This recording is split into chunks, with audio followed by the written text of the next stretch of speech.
Hello everyone, my name is Keely. Welcome to my channel. Welcome back if you've been here before. Today I'm going to be hauling, I think, 27 books that I should have hauled last year. So I have not done a regular book haul on my channel since like June or July. I did do a special edition book haul, but not a regular book haul. And all of these books I should have hauled last year. There is only one book from here that I got this year. All of these were from last year, so I have separated them into like 5 different stacks based on their genre, so I'm not sure which one I'm going to start with, but let us begin. So this first stack here I call the murder stack, so it might be like horror or thrillers, and the first one I have to show you is Black Sheep by Rachel Harrison. I have already read this one. I'm also going to keep track of how many of these I've actually read, but I have read this one, and this is like a cult book. We follow this girl named Vesper, and 6 years ago she left her extremely religious family until one day she gets a wedding invitation from her cousin in the mail, and she thinks it's too good to be true going back home since she left her religious family, if things are going to be weird or if they are going to try to bring her back into this cult. Let me tell you, this cult is not what I expected. But this is not a wrap up, but that is what this is about. I didn't love it, but I do love this cover. Next, another cult book is Little Eve by Catriona Ward. I have also read this one, and this one is still, I have no idea how to describe it. We have multiple timelines in here, and at the beginning of this book, we know that something terrible has happened, and so throughout the book, we're kind of trying to lead up to that point. So we follow this like culty family. They're not biologically family, but they all have like, there's these children at this old castle in Scotland, and they have this one man called the uncle, and they worship a snake. I literally don't know how to explain this book to you. Also did not enjoy this one, but these 2 books were in vlogs at the beginning of this year, so if you want to know all my thoughts about them, you can check that vlog out. Also in a vlog was The Fury by Alex Michaelides. Now this is more mystery thriller where we follow this group of celebrities, and they are going to a getaway on a private Greek island, and one of them dies. And that's all you really need to know. The writing in this one is really interesting. It breaks the fourth wall a lot, and I felt really engaged because it was like I was having a conversation with the narrator, but also not my favorite of Alex Michaelides. Next, I'm not sure if this one is also fantasy, but it might be fantasy horror, and that is The Whispering Dark by Kelly Andrew. I got this as a gift from Christmas, and I don't remember a ton about it. A lot of these books, when I get them as gifts, I read them once, like the synopsis, and I add it to my wish list, and then I completely forget about it because I don't like to know a ton about books before I read them. But from what I know, the bare minimum, we have a main character who is actually deaf, and she is training to kind of travel or see between different parallel worlds, and there is a murdered boy, and I guess she's trying to figure it out or something like that. But I do know that the vibes in here, I think they're really creepy and atmospheric and dark, so we'll see. The next book I also got for Christmas, and that is The Six by Annie Taylor, and all I know about this one that it takes place over 6 days. There are 6 challenges, and at the end of it, the winner gets $60,000. So I've heard that this could be compared to Squid Game, but I also think it might take place on the water, and I love thriller horror things that take place on the water because I hate water. So this one is kind of bigger than I expected, and it's just like an odd size, but hopefully I love it. And the last one in this section I also got for Christmas, and that is Not Even Bones by Rebecca Schaefer. Now this cover, super intriguing. And the tagline is All I Want to Know, and it says, it takes a special type of monster to dissect dead people and sell them without guilt. So I also think they dissect supernatural beings. So like monsters all around and selling body parts. I'm there. It sounds bloody. It sounds dark. I love it. So switching gears to the romance stack, the first 3 books are all a part of a series, and that is the Girl Meets Duke series by Tessa Dare. So the first book is The Duchess Deal, and I actually have this one signed right there by Tessa Dare. I bought this from her website, and I fell completely in love with the series this year. So they all follow different girls in a friend group, and this first book is actually my favorite. We follow Emma, and she shows up to this mysterious scarred duke and his house, and he's like, you know what? I need an heir, so we're gonna get married so you can produce me an heir. And then of course, romance ensues. If you can't tell, these are historical romances. The next one is The Governess Game. So this is about a governess who is going to work for this bachelor. He is known to be like this playboy guy, and of course he falls in love with her. And this one is also signed because I also got it in that same order. Of course, I can never show the signature when I need to show it. So let's see, there it is. Love it. This one was also great. Of course, like I said, the first one is still my favorite. And then the third one is The Wallflower Wager. This one is not signed because I just got this one on Amazon because it wasn't available from my library. So I had to buy it because I like binge read this series. This next one is kind of a crossover between spooky and romance, and that is The Library of Shadows by Rachel Moore. I have read this book, and in this book we follow this girl who, her father passed away, and he went to this prestigious academy that is known to be one of the most haunted academies. And of course she doesn't believe in ghosts, but she decides to go to this academy to kind of follow in her father's footsteps. And of course, like the first day there, she meets a ghost. This one was really, really good. So full transparency, Rachel Moore is a online friend of mine. I've been friends with her for a while, so I was really excited for this one. And I reviewed it honestly, and I really did enjoy it. It was a little slow at some parts, but there was one part in here that had this shocking twist, and I just could not put this book down at the end of it. At the beginning, I was like, okay, this is all right, this is all right, and then I kept going, and I got so sucked in, I just read it all the way through, and I can't wait to see what else Rachel writes. Next, I have an arc that comes out in June, and that is If You Can't Take the Heat by Michael Rollman. So I'm so excited for this one because this is a food romance, and if you don't know me, foodie romances are my favorite subgenre, and I actually have a video series on this channel about foodie romances, and this one will be featured in the next one, sneak peek, so I'm very excited about this one. The next book I got for my birthday, and it is 4 days before Christmas, so my mom likes to get me a Christmas book, and that is There's Something About Mary by Cody Hall. This cover is stunning. I just love this pink shade so much. I think this is actually the sequel in like a companion romance series, and although people say you don't have to read companion series in order, I am one of those people that has to read it in order. So I did not pick this one over Christmas because I need to read the first one first. I'm not sure what this one exactly is about, but I know we follow a girl named Mary, so like, how festive is that?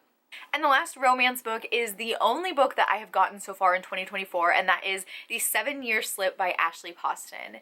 Now, this book is one of my most highly sought after, anticipated 5-star predictions pretty much of all time, because the Dead Romantics took my entire heart and soul and everything I am. But this book, I believe, follows this girl who moves into this apartment, and she finds out that there's a guy also living there, but he is living there 7 years in the past. So, okay, Ashley Poston, you are everything to me. I have read 4 of Ashley Poston's books so far, and every single book has been 5 stars. So I'm really trying not to set up the expectations too high, but you know they are already up there. Moving on to the dystopian category. So dystopian has always remained like my favorite genre of all time, and it always will. So I have a few books in that category, and the first one is Rebel by Marie Lu. So this is book 4 in the Legend series. So originally Legend is just a trilogy, but then this one came out and it takes place 10 years after the events from the Legend trilogy, and actually this was my favorite book in the series. I didn't think it would. I was just reading it because I was like, okay, I want to complete like all the books Marie Lu has in the series, and I just did not expect to love this book so much, but I really did. Also, once again, this cover is stunning. Next, I have Thunderhead by Neil Shusterman. This is the sequel to Scythe, which I have read Scythe and I loved it, but I have not picked up this book yet. I just need to really continue the series because I loved the first one so much. So, once again, this is a dystopian world where we have basically defeated death. People don't die from old age and disease anymore, so they have these people called scythes that go around killing people so the population doesn't get too out of hand. And we follow 2 teenagers who are becoming scythe apprentices and learning how to become scythes themselves. And the only thing you need really to become a scythe is that you don't want to be one, because they obviously don't want someone that's too power hungry, but I love dystopian, like I said. But one of the interesting things in here is seeing the different sides and how they work, because you still do get those power hungry people.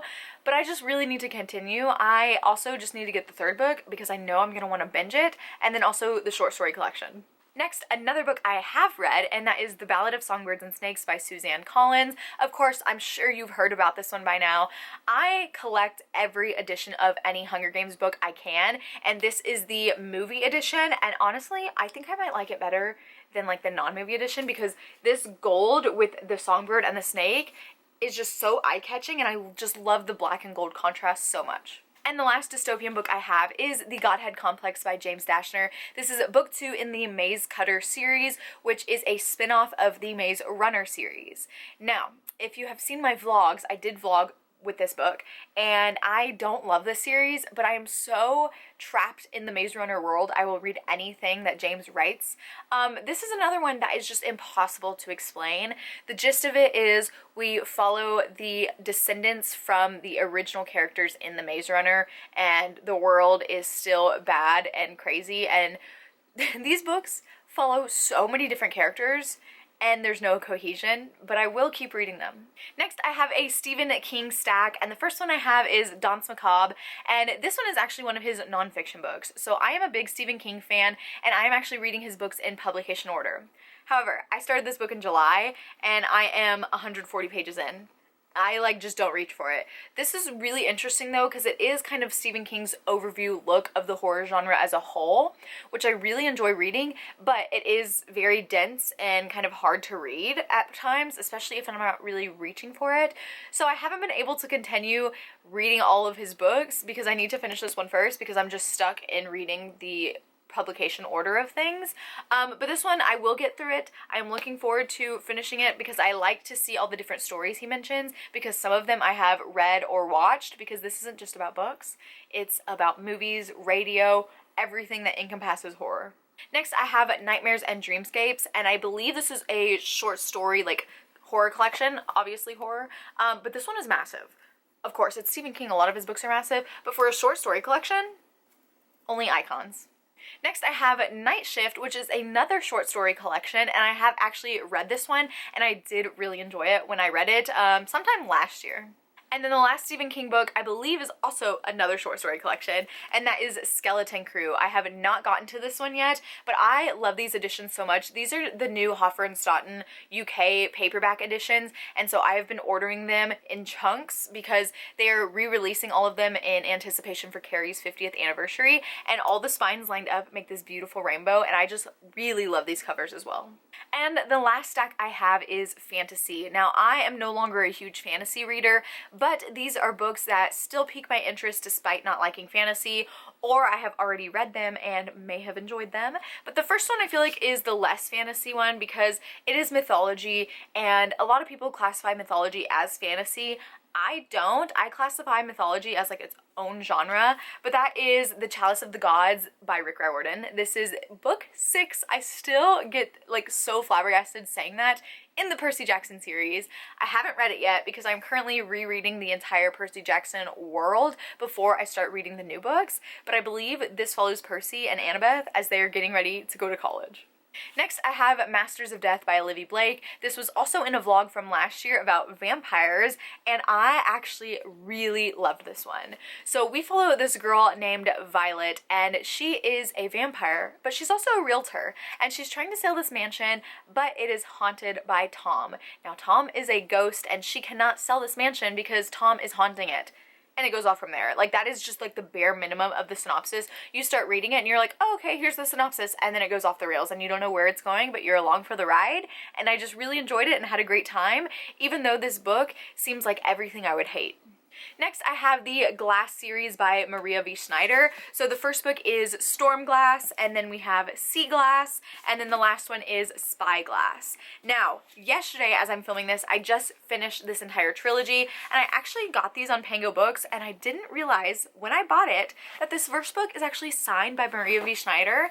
And let me say, this is, like I said, the Glass trilogy, but it is also connected to the Poison Study trilogy. So these are books 4, 5, and 6 of the Chronicles of Ixia, but it's also a trilogy on its own. So this first book, loved it. I thought it was going to be like my favorite of Maria V. Schneider's. This one went down a little bit. I started kind of disliking the character, which was weird because I loved her in the first one.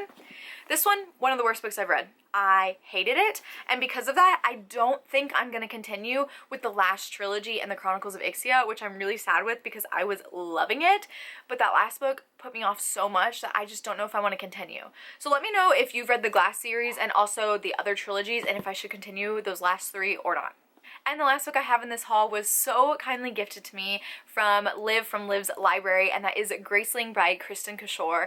I love these new covers they came out with in the last few years, and this one she also hasn't read, and we plan on buddy reading it. We just need to like not put it off. So Liv, if you're watching this, we need to buddy read this. I can't even remember what it's about.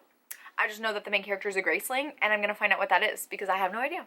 So those are all the books I have to haul for you today. So out of the 27 books, I read 15 of them so far, which is not bad. I'm really pleased with that.